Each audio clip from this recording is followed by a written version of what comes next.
আসসালামু আলাইকুম, শুভ সকাল। এখন আমরা জানব এক নজরে বাংলাদেশের সংসদ নির্বাচন পর্ব 1।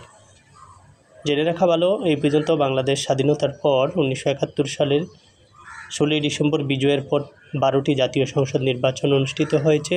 প্রথম পর্বে আমি 5টি জাতীয় সংসদ নির্বাচন, সময়কাল এবং অংশগ্রহণকারী দল জানার চেষ্টা করছি।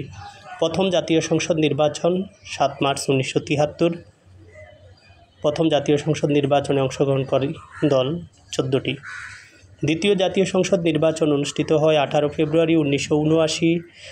সেই নির্বাচনে 29টি রাজনৈতিক দল অংশগ্রহণ করে। তৃতীয় জাতীয় সংসদ নির্বাচন অনুষ্ঠিত হয় 7 মে 1986। সেই নির্বাচনে 28টি রাজনৈতিক দল অংশগ্রহণ করে। চতুর্থ জাতীয় সংসদ নির্বাচন অনুষ্ঠিত হয় 3 মার্চ 1988। সেখানে 9টি রাজনৈতিক দল অংশগ্রহণ করে। পঞ্চম জাতীয় সংসদ নির্বাচন অনুষ্ঠিত হয় 27 ফেব্রুয়ারি 1991। সেখানে 75টি রাজনৈতিক দল অংশগ্রহণ করে। ধন্যবাদ।